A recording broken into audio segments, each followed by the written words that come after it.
welcome back to Table Round Sessions here at the Jacaranda. I'm Jamie Bixby and this is my beautiful co-host Anne-Marie Hodgson.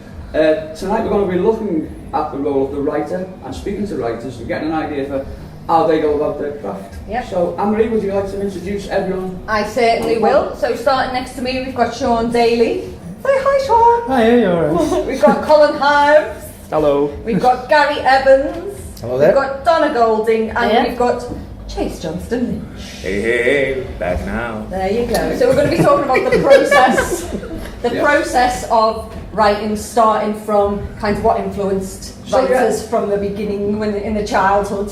So if you could put that question out there, can anyone remember like the first instance where they thought that they would like to write and how they went about it in their lives? So what stories inspired you when you were a kid? What would be your inspiration when you were a child? What was that the which made you genesis? write? Okay, so that's the question. Throw that out there. Well, I can start with that, because a lot of people probably think maybe it was comic books, but for me, it was actually the Archie comics. When I was a kid, I could vividly remember, reading the little Archie comics, Pet comics, Betty and Veronica, that kind of stuff. But what I really resonate with me about that, because it's still with me today, is that like I lived in a little part of, even though I grew up in Harlem, it was like a little section like Riverdale was. We had our own little Pop's soda shop kind of thing. And I mean, what I liked about the characters of Archie and Jughead were that they were like misfits who, it was cool to be a misfit. Yeah. Jughead had his own crown. Like he was like the king of the misfits, and I always felt to myself that way. Where like maybe the other kids didn't like me here and there, but I mean I had my own little crew that was great. And when I was reading the Archie comics, that's what I felt. I felt that they were that little misfit crew of kids that it was cool to be who they were. They were proud about who they were, and the stories I just devoured them over and over again. And I mean, to me, that really, I think that also led into me wanting to write, because my first group of stories was writing about my friends in my neighborhood, my little gang in McCoon's place, and at Pop's shop and everything like that. And so, that to me was a great inspiration. I think it's that people who like can't communicate well at first in like groups and stuff, they become writers to express themselves in that way, and that's how it's formed. Is anyone else sure? Yeah, I probably agree with that, because that was one of the things that I did when I was young, was write stuff down. I think my writing started actually with poetry, because my granddad and my dad did it, and they actually got me into it because they wrote some really good stuff. And what I wanted to do was actually expand on that, because I think it kind of limited where my imagination wanted to go. So I started actually just proper writing. And so you took from poetry and then you kind of actual writing. Because with poetry there's like structure, there's sense structure with actually telling stories, and like say writing short stories or novels, things like that. You can expand a bit more, whereas you have to be like really specific with poetry, in my opinion. So there's a bit of restriction here. So with poetry there's more restrictions to like the kind of what you have to do, whereas you can go where you want when you're a writer. So could you relate to these stories? Is that what made you go, oh I know, I'll write? Like I say, the poetry they do was mainly about like say my family and things like that, so it was stuff that I could relate to because it was my family. But I wanted to actually do like imaginary stuff, like say like stuff like Harry Potter was crazy. I think one of my main literary influence is actually Mallory Blackman and the Noughts and Crosses franchise. That is still for me the best set of books I've ever read in my life, because I just like the way it kind of turns everything like the other way, and kind of gives the idea that it doesn't matter who's really on the forefront, we all react the same. So it still influences you in what you do? Yeah, it still influences me, and still, like I say, it still inspires some of the work I do even now. How about you, Colin? I know like you've directed for like a number of years and stuff. Did you write prior to that, or? Yeah. As they've said, especially what you read as a kid and I was Roald Dahl and stuff like that. That just took you away from everything else that you were doing at school. It's a bit like an escapism, and then you can apply it. Especially in those days, like you had to read. There was no internet and stuff. That was, as you say, that was the outlet of escapism and stuff like that. I think when Chase said the Archie comics over here, we had like Beano and November, which is kind of the anarchic kind of How about yourself, Gary? Well, I can't really remember a time when I didn't want to write. English was always, and literature and all that stuff was kind of the subject that it was my subject in school, the one that was always my favourite. And I always used to take like old school exercise books and fill them with stories and things like that. We were asked, I remember one time we were asked to interpret a fairy tale. I picked out the Fox and the Crow, and I threw in this little snarky proverb, version of a proverb at the end, like flattery will get you nowhere, and it certainly got you nowhere. And the teacher, well, the thing is, the teacher gave me back with a red note in the margin. I think you missed the point of this proverb. I think you missed the point. I think you were probably more intelligent than the teacher. Yeah, definitely. I found that a lot. Yeah. How about yourself, Donna? I think again, I've always been writing in like exercise books, but I think I've come to writing later in life. Right. When I had my own children, and I wrote for them, wrote stories for them, for their imagination, and now I write for my grandchildren. I find myself writing more and more about dinosaurs for some reason. But that's what interests them, so that's what I write about. So do you find coming to late, is there like pent up like creativity there that you feel like you need to get out and express? Yeah, I find myself writing more and more about characters of my age now, which is so I write more for females. All my characters are female. That links on to like the next question, because when you are writing, so like if you get an idea in your head when you're writing, is it usually a character that pops into your head and you think, oh, I know, I want to write about that specific character from that time, or is it something that's happened to you in your life, or is it a story that you want to tell? Does the storyline come like it could be either. It can be a character if I've met somebody and I thought, oh, they'd be really interesting to write about, but although I don't know about their life, I'll write some backstory for them. Make something. I'll make it up. Just what writers do. And then I find that I can do an incident, and I'll write about the incident and put the characters in that I think might fit the incident. So I find that incident or an event is quite something that'll inspire you to write. What about yourself, Chase? Do you pick a specific character you want to write about, or do you get inspired by events? Or I mean, it's funny, like with that question, because I found that I was more interested in writing female characters. And I don't know, maybe because I just like, was mad curious about girls a lot. And, I always wanted to give them the benefit of the doubt. She's decent, really. Hey, baby, I'll put you in a short story. What's your sign? No, but... Okay. No, I'm no. Talk about numbers next.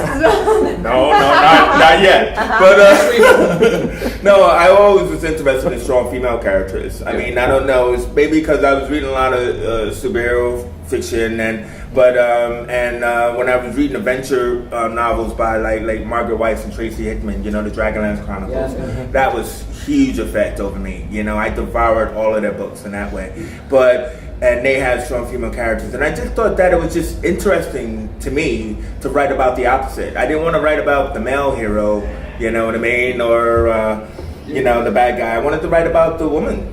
I was inspired to do that, and so a lot of my early stories was like, I had this one in particular, this female detective named January Wine. And stop it, Colin.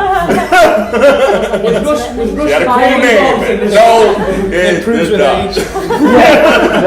Hey, guess what? She solved it. I bet she did. Anyway, she opened a second bottle? No. Okay, well, she's strong. I can ask you, influences on you then at an early age, like different writers and stuff. I know you've mentioned like the Archie comics and stuff, but can you remember people that really left a good impression on you and made you want to carry on in that sort of track? I found that Enid Blyton for me. Enid Blyton, yeah, a bit older than everybody, I think. So that took me away from where I was, the wishing chair, and I could just imagine getting off, and the characters, everything sounded lovely. The cake sounded lovely, and I love food, as you can tell. So everything was lovely, everything was perfect. So do you aspire to write like that? I'm nothing like here, I'm more dark. Yeah. Oh, yeah? Oh my God. Stop it! No. Donna is January Wine. Calamity. Hey, baby! This short story just got longer. moving on. Moving on, guys. Okay, well, Wait. Everybody answer the question. Yeah. Gary, would Would you like to expand? Can you follow that? I don't really know what to say after that. yeah, okay. My influences, I can't really think of anything specific as I suppose Roald Dahl early on. You know, I mean, like, Roald Dahl is like kind of a very kind of specific and then like kind of unique. But would that have had an influence on what you do in writing as you got older? But like Roald Dahl, or would you have done something unique to that? What you mean when I tried to like do something? Yeah, I didn't understand the question either. Basically, the question was this, right? Was it, for instance, if you were influenced by Roald Dahl as a child, is that informed where you go as a writer, as an adult, basically? No. Wait, I'll help you out. What I mean is that I try to avoid. I constantly try to avoid copying people. So I feel like I don't want to be paying homage too. Yeah. Just being inspired by them. So Roald Dahl's fantasy, isn't he? So would you think, oh, I know that I'll write fantasy, I'll create these characters, or? And some of them. Well, that in itself becomes kind of a problem because then you start to think that everything you write is kind of cliche. And you think, oh, I've seen that before. I've seen that, you know. So you're not inspired by events in life. It's more other writers, things you can relate to. I suppose it. It's weird where inspiration comes from. I once wrote a short story just because I heard a Justin Timberlake song. Yeah. I don't know where that came So from. it's life. I love how you sing the early Justin Timberlake song for all us graybeard. Well, I mean, I could answer that very well in the sense where Stephen King, you know, I mean, huge inspiration on me. I was very young when, too young when my mom took me to horror movies, but like, how old were you? I was like about 7. 2.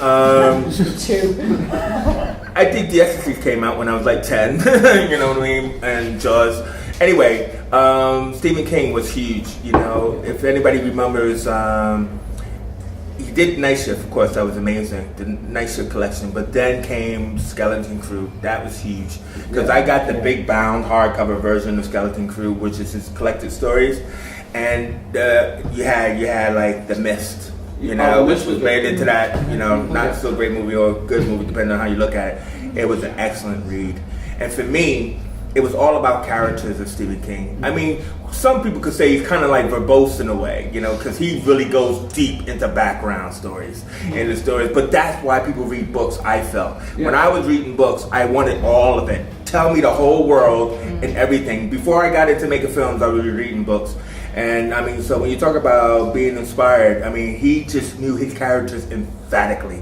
He didn't leave nothing for your imagination in that way, but it was beautiful the way he had made it. He made you care about them before you killed them. Yeah, no, exactly. That's what I mean. You couldn't care if you didn't know everything about them and everything, and that was huge. That's a good point. And you bring up The Mist, something like that works excellently as a book, as a novel. But when you do it, it's a bit more tricky to film that because a lot of it is like surreal. Yeah. I mean, even The Raft, you know, like it's about you know, body count on a raft in the middle of a lake that is like still lake, and who didn't go camping? You know what I mean? And it was just like, you know, one by one, these kids were like taken out, and it was like Lifeboat. You know, I mean, he could probably tell you that he was inspired by Alfred Hitchcock's Lifeboat, but I mean, it was a huge, amazing story to be just devouring each story as it comes in. Ooh, how are you gonna kill him now? And then it comes along over, man. You know, I felt like that when I first read Gerald's Game, where he's trapped. That really wouldn't, without flashbacks, that wouldn't really work as a film because it's taking place cerebrally. So, Carl, what do you think about characters? Do you write more for the characters, or do you have a story and you write about that? Sometimes you come up with a great story and then you've got to connect the characters to it, and other times you think, that's a great character, I'll work something around it. But going back to Roald Dahl again, mine was more so like Tales of the Unexpected that he wrote. Because they were just so Bizarre. And so different from his books, Yeah. so different from like his children's books and such. Off He the did wall. stuff about like, you know, killing someone with a leg of lamb and then Yeah, I know. It's Yeah, just that's ridiculous. It's fancy, and it's blackly funny. Yeah, You know, yeah. You can tell that influence. Definitely, yeah. Yeah. What about you, Sean?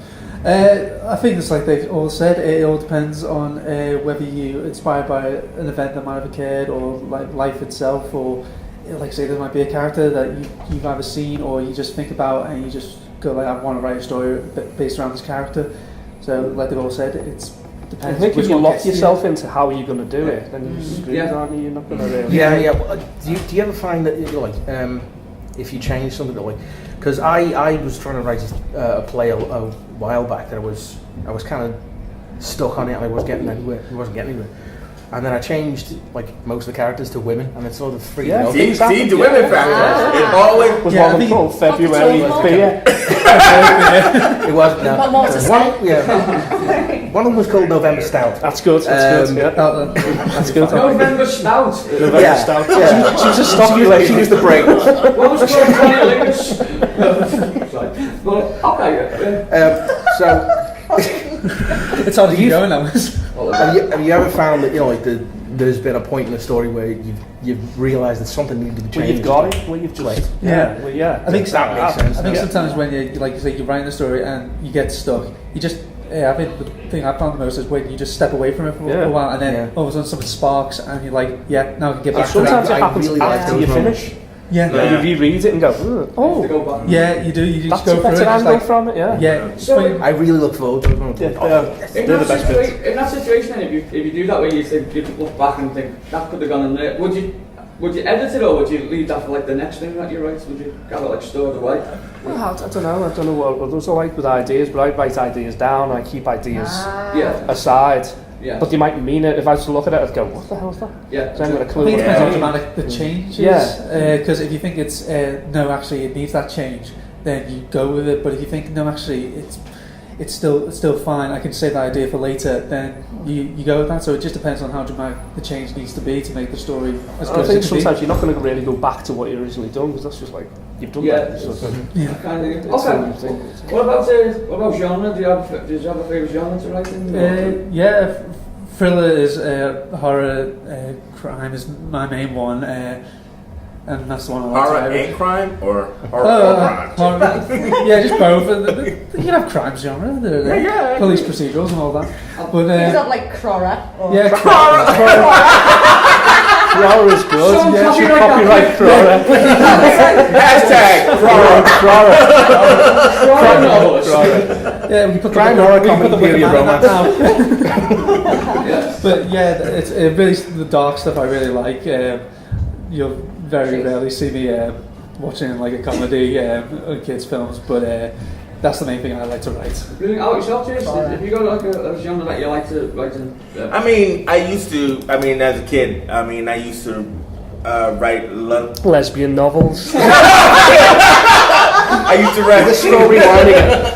I used to write horror stories, and my teacher would post them in class. You know, like put them up and everything. And I really loved the visceral effect it gave people, and that was, I think, Stephen King, and I was reading like Dance Macabre and all that kind of stuff, and watching too many horror movies as a kid. But as I got older, I actually like more. I think if I watch films, most thing that really affects me most is emotional connection, and I really love, feeling that tear well up. I love the intimate relationships. I mean, I the guess. characters or the writer? Yeah, the characters. Yeah. I mean, like fathers and sons ball all the time. You know what I mean? But like, so I'm a bit of a sap when it comes to. I like it when they solve it. They get together. And I mean, I like those kind of stories. I like watching them more than writing them. And it's really hard to make sure that the motivation is right. Yeah. You know what I mean? Because you can't just say, yeah, they live happily ever after. That's crap, But there has to be some type of subtext, And I really like writing.